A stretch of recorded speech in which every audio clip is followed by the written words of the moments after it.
Di hari pertama bekerja sebagai customer service 911, Joe benar-benar lelah menerima panggilan darurat yang terus berdering setiap menitnya. Tapi bukan hanya itu, semua rekan-rekan yang ada di ruangan itu juga turut serta kewalahan dengan panggilan darurat. Bahkan bosnya sendiri tidak pernah berhenti menerima panggilan. Saat ini, Joe akhirnya menyadari bahwa pekerjaan sebagai operator 911 sangat berat, apalagi kota Los Angeles adalah salah satu kota dengan tingkat kejahatan tertinggi di dunia. Apalagi situasi sekarang lebih buruk karena kebakaran hutan di sebagian besar Amerika Serikat.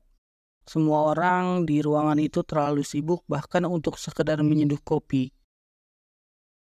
Joe menerima panggilan darurat dari seorang wanita bernama Emily di telepon. Emily terdengar menangis sambil berbicara tidak jelas. Joe berpikir ini adalah telepon dari orang yang tak jelas, sehingga ia ingin menutup teleponnya. Namun tiba-tiba terdengar suara seorang pria di telepon. Joe menyadari bahwa Emily saat ini memberikan kode yang menunjukkan bahwa dia sedang diculik. Emily berpura-pura memanggil Joe dengan nama anaknya. Dengan cepat, Joe menyuruh Emily menjawab pertanyaannya secara perlahan. Setelah saling berkomunikasi menggunakan kode, Joe berhasil mengetahui ciri-ciri mobil penculik, yaitu minibus putih, sambil memantau posisi Emily dari sinyal GPS di handphonenya. Namun, sang penculik mulai merasa curiga dan mencoba merebut ponsel Emily. Di tengah kepanikan, Joe menyuruh Emily untuk tetap tenang dan menelponnya lagi nanti jika ada kesempatan. Telepon pun berakhir. Joe berusaha menelpon kepada polisi patroli terdekat. Joe menyuruh kepada polisi patroli untuk menutup akses jalan dan memeriksa sebuah minibus di dekatnya.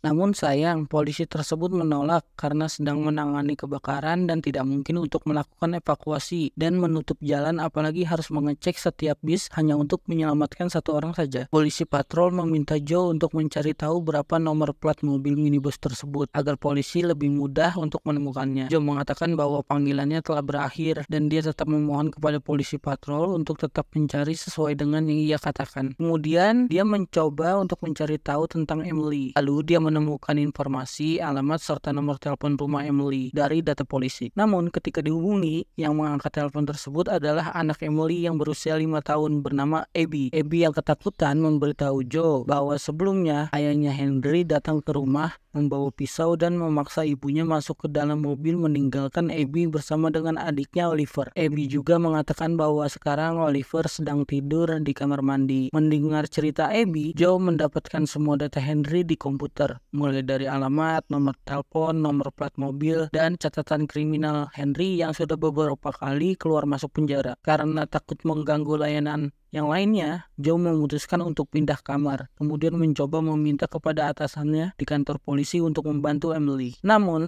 atasannya malah marah dan menyuruhnya untuk lebih fokus menyelesaikan kasusnya sendiri daripada membantu kasus orang lain. Diketahui bahwa besok Joe akan melakukan sidang. Atasannya menginstruksikan kepada seluruh anggota kepolisian Los Angeles untuk membantu memberikan keterangan palsu agar Joe dapat lolos dari hukuman dan nama baik polisi dapat tetap terjaga. Mendengar perkataan atasannya, Joe hanya terdiam begitu ingat akan kasusnya beberapa bulan yang lalu. Joe kemudian menelpon istrinya. Dalam panggilan itu, ia mengatakan istrinya untuk datang tepat waktu besok sesuai jadwal sidang. Istrinya akhirnya berjanji akan datang ke pengadilan besok. Dengar hal tersebut, Joe merasa sedikit lega. Joe lalu melanjutkan untuk membantu Emily, tidak peduli jika bosnya melarangnya. Sebagai petugas polisi, Joe tidak bisa mengabaikan orang-orang yang membutuhkan bantuannya. Dia masih bertekad mencari cara untuk membantu Emily dengan cara apapun. Tak lama kemudian, Abby menelpon Joe dan mengatakan bahwa polisi baru saja tiba. Joe lalu menyuruh Abby untuk memberikan teleponnya kepada polisi. Polisi tiba-tiba merasa panik ketika melihat tangan Abby berlumuran darah, padahal dia tidak sama sekali terluka. Suara polisi makin panik saat menemukan Olivier terbaring kaku di kamar mandi. Seluruh tubuh Olivier berlumuran darah dan perutnya terbelah. Di tengah-tengah obrolan, tiba-tiba teleponnya mati. Joe yakin ini pasti perbuatan Henry sambil menahan amarahnya.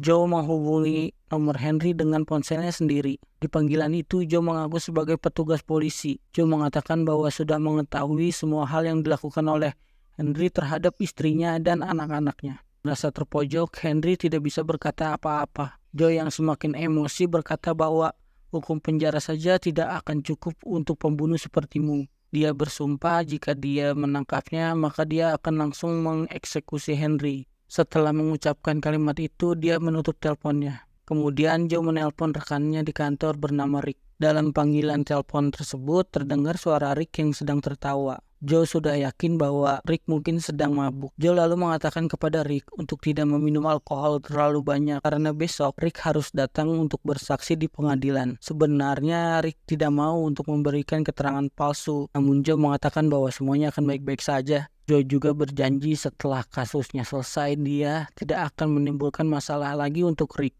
Ketika sudah tenang, Joe lalu bercerita tentang Emily dan dia meminta tolong kepada Rick untuk pergi ke apartemen Henry. Joe berharap Rick dapat menemukan di mana lokasi Henry menculik Emily. Setelah itu panggilan ditutup dan tiba-tiba Emily menelpon kembali. Di telepon, Joe bertanya bagaimana kabar Emily. Emily menjawab bahwa dia sedang duduk di kursi depan di samping Henry. Joe bertanya lagi berapa kecepatan mobil yang dinaiki Emily. Dia hanya bisa menjawab bahwa mobil itu berjalan dengan cukup cepat. Di tengah perbincangan, Emily merasa takut. Terdengar suara Henry yang marah sambil berusaha untuk merebut ponsel dari tangan Emily. Mendengar keributan itu, Joe kembali bertanya apakah Henry memakai sabuk pengaman, namun Emily tidak menjawab. Lalu Joe berkata kepada Emily untuk segera memasang sabuk pengaman. Lalu dengan cepat menarik rem mobil sekuat tenaga. Lalu telepon tiba-tiba terputus. Joe hanya bisa berharap dengan cemas. Sambil menunggu kabar dari Emily, Joe menelpon polisi patrol untuk memeriksa lokasi titik GPS terakhir handphone Emily. Menit-menit berlalu hingga Emily akhirnya menelpon. Dia memberitahu bahwa rencananya gagal. Dia tidak bisa melarikan diri karena Henry berhasil menangkapnya. Kini dia dikunci di pintu belakang. Joe pun menenangkan Emily dengan mengatakan bahwa dia punya rencana lainnya. Joe bertanya apakah Emily bisa mencari batu. Setelah mencari beberapa saat, akhirnya Emily menemukan batu bata. Joe lalu menyuruh Emily bersiap-siap. Ketika mobil berhenti nanti, Emily harus memukul Henry dengan sekuat tenaga, lalu berlari secepat-cepatnya. Perlahan-lahan Emily berhenti menangis. Emily merasa berbicara dengan Joe membuat hatinya tenang. Emily bercerita bahwa dia tidak tahu kenapa Henry marah kepadanya, padahal dia hanya berusaha mengeluarkan ular itu darinya. Joe pun semakin bingung. Joe meminta Emily untuk menceritakan semuanya dengan detail. Emily bercerita bahwa Olivia telah menangis seharian tanpa henti karena kasihan perut putranya sakit. Emily memutuskan untuk membelah seluruh perut Olivia dan dengan seketika Olivia berhenti menangis. Mendengar cerita itu, Joe pun terdiam. Ternyata kecurigaannya salah. Lalu tiba-tiba Henry mendengar suara itu. Dia membuka pintu belakang tempat Emily dikunci dan sesuai dengan rencana mereka, Emily memukul kepala Henry dengan batu bata. Telepon pun lalu terputus. Tidak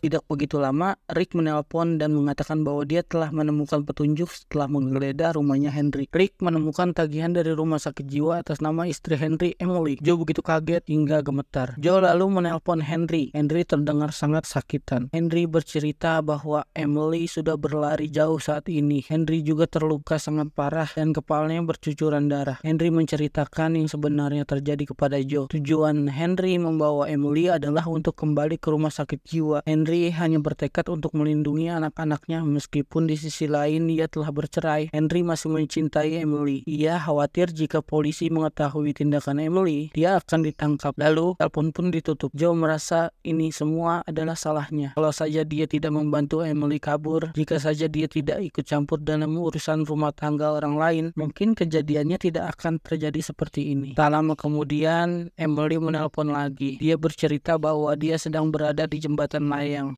Emily panik saat melihat ada banyak darah di tangannya. Emily teringat akan perbuatannya pada anak kandungnya sendiri. Dia terus menangis menyesali perbuatannya. Emily berkata ingin melompat saja ke bawah jembatan mengikuti Olivia ke surga. Hati Joe hancur. Dia berkata apapun kesalahan masa lalu Emily masih pantas untuk hidup. Joe tahu persis bagaimana perasaan Emily karena Joe juga pernah membunuh. Semua dosa-dosanya yang menyebabkan kini dia harus menjalani hukuman. Saat masih bertugas sebagai polisi lapangan, Joe salah menembak dan tidak sengaja menembak pemuda di pinggir jalan, sehingga pemuda itu meninggal. Joe juga memberitahu Emily bahwa besok dia akan menghadiri sidang pertama kasus pembunuhannya. Penyesalan mereka pun sama, tetapi Emily harus ingat bahwa ada Abby dan Henry yang sangat menyayanginya. Semua perkataan Joe berusaha membuat hati Emily tenang. Namun saat sirine berbunyi di telepon, Emily kembali panik dan berkata ingin melompat. Lalu tiba-tiba telepon terputus. Joe sangat sedih dan mencoba untuk menelpon berulang kali. Namun saat teleponnya diangkat, bukan Emily yang mengangkatnya, melainkan polisi patrol yang menginformasikan bahwa